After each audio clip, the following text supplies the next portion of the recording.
¿Y por qué no le preguntan a la Corte? ¿Por qué le preguntan a la presidenta? ¿Por qué no le preguntan a la Corte? O sea, porque quienes están violando la Constitución es la Corte. El periódico El Financiero no le pregunta a los 8 ministros de la Corte. Por aquí ya te he presentado varias ocasiones en las que la presidenta Claudia Sheinbaum ha mandado a callar a innumerable cantidad de periodistas chayoteros que se presentan en la mañanera únicamente para sacar una nota polémica, únicamente para vender con preguntas fuera de contexto y que carecen de sentido. Y el día de hoy le tocó al periódico El Financiero, que mandó a Jesús Ortega a tratar de intimidar a Claudia Sheinbaum, tocando temas un poco delicados. Primero con una noticia falsa que se hizo viral en redes sociales en el que se dijo que un diputado de la bancada de Morena no asistió a votar y aún así apareció su voto. Sin embargo, esto fue una imagen que se hizo viral en redes sociales, pero en los datos oficiales el nombre de cierto diputado no apareció. Después metió un tema totalmente fuera de contexto diciendo que la Guardia Nacional cometió un delito en contra de migrantes. Y para finalizar su estupenda participación, según él y según El Financiero, metió el tema que está de moda, obviamente, el tema del proyecto de la Suprema Corte de Justicia para tratar de invalidar la Constitución mexicana. Y así Claudia Sheinbaum lo puso en su lugar y prácticamente lo regresó a la escuela, a que siga estudiando, porque sinceramente para esto del periodismo no la arma. Vayamos a verlo, pero antes te recuerdo que dejes tu like, un comentario con tu opinión y por supuesto suscríbete a México Relativo, que ya llegamos a la meta de 10,000 suscriptores, pero ahora vamos por los 20,000. Eduardo Ortega, del periódico El Financiero. En primer término quiero preguntarle sobre la impugnación que puso el PAN ante la Suprema Corte de Justicia de la Nación de la reforma de supremacía constitucional. Y el tema que están argumentando es de que el diputado Pedro Aces votó, aunque no estaba en el pleno, porque al parecer estaba en un partido de béisbol en Nueva York. Entonces, ¿qué opinión le merece esto, doctora? Ayer le pregunté al coordinador parlamentario, a Ricardo Monreal, en las, digamos, lo que es oficial es el acta de esa sesión y ahí no aparece el voto del diputado Pedro Aces. Ok.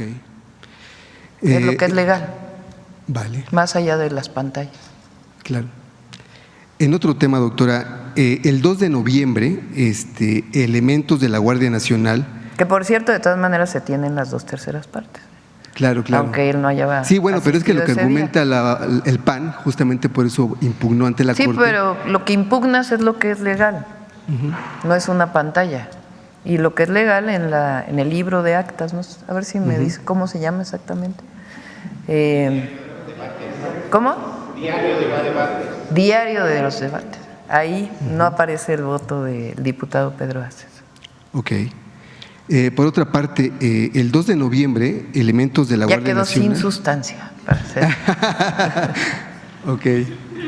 Elementos de la Guardia Nacional, pues mataron a 2 migrantes colombianos en Baja California. Entonces, no sé si este tema se habrá abordado en la reunión de seguridad y qué le informaron, doctora. Sí, se está investigando y el martes vamos a tener, de hoy en 8, el informe de seguridad y ahí hicieron un boletín ellos y ahí puede informar con todo detalle el general secretario. Vale, doctora. Por otra parte, ayer la Coparmex, el presidente de Coparmex, que es José Medina Mora, decía que México ya vive una crisis de constitucionalidad y que esto se podría agudizar si se acata o no se acata la decisión que determine la Corte hoy. Y bueno, lo que yo le quiero preguntar es si usted ha sopesado bien los efectos que esto podría tener en la incertidumbre en las inversiones e incluso en la afectación a la creación de empleos. ¿Y por qué no le preguntan a la Corte? ¿Por qué le preguntan a la presidenta? ¿Por qué no le preguntan a la Corte, el presidente de Coparmex, sobre su decisión? O sea, porque quienes están violando la Constitución es la Corte. Quienes están sobrepasándose en sus funciones es la Corte. Entonces, ¿por qué el periódico El Financiero, o Coparmex, o no le pregunta a los 8 ministros de la Corte si ya sopesaron bien su decisión. Si 8 ministros pueden ir en contra de un pueblo de millones y millones de votos, por ahí de 36 millones. Si ya preguntaron a la Corte si puede ir en contra del constituyente. O sea, ¿por qué el tema es de la presidenta? Cuando es la Corte quien está queriendo legislar, cuando no tiene esas funciones en la Constitución.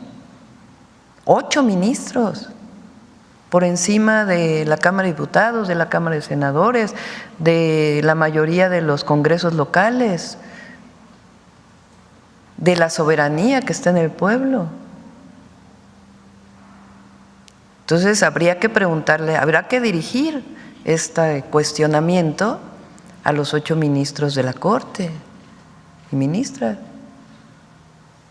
Bueno, quizás el sentido de mi pregunta es en que si usted ha sopesado las afectaciones que podría tener sobre la economía en torno a este choque de poderes, digamos, o sea, es el poder judicial por un lado, el poder ejecutivo y legislativo por otro, y esto lo que puede generar, o sea, más allá digamos, de las posiciones de uno o de otro, sino lo que puede generar en la economía, en la incertidumbre entre los inversionistas. No sé si usted ha sopesado eso. Pero regreso a la pregunta, ¿por qué la Corte no sopesa eso? Porque la decisión hoy está en ellos. Hoy van a empezar la discusión. Entonces, esa pregunta hoy recae sobre los ministros y las ministras, no recae sobre la presidenta. O sea, lo que está haciendo la presidenta hoy es decirle al pueblo de México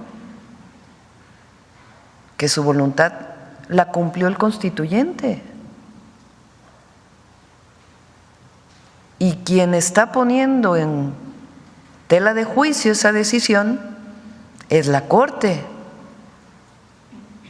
Entonces, por eso digo, todo a su tiempo. Hoy le toca a la Corte, no le toca a la presidenta. Hoy le toca a la Corte la decisión. Entonces la pregunta es a la Corte, ¿ya sopesaron las y los ministros de la Corte la decisión que van a tomar? O sea, ¿por qué ahora dicen que defienden la democracia? Que defienden la Constitución. Bueno, si defendieran la Constitución, pues estarían defendiendo lo que ya decidió el constituyente. Entonces, el día de hoy esa decisión recae en la Corte, no en una minoría que quiere mantener sus privilegios. Hace unos días una compañera de ustedes me dijo que no son juez y parte, ahora sí. Pues por eso les presento este estudio. No es un estudio de un medio de comunicación, de los mismos que defienden hoy al Poder Judicial y que hace 6 años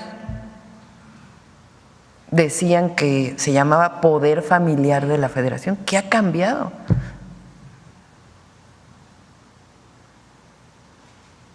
Si la propia ministra presidenta dice, sí, en efecto. Ahora, ¿no les gusta esa constitución? Pues no es un asunto de los 8 ministros, es un asunto de una decisión que tomó el pueblo de México. A la oposición, ¿no le parece bien? Bueno, vean el resultado de la elección. Entonces, hoy por hoy, esta pregunta que haces hay que hacérsela a los ministros de la Corte y las ministras de la Corte. Vale, finalmente, ayer se conoció la convocatoria del Comité de Evaluación del Poder Legislativo y del Judicial, pero no del Ejecutivo. No sí, sé. ¿se publicó? ¿Se publicó? Sí. Vale, gracias.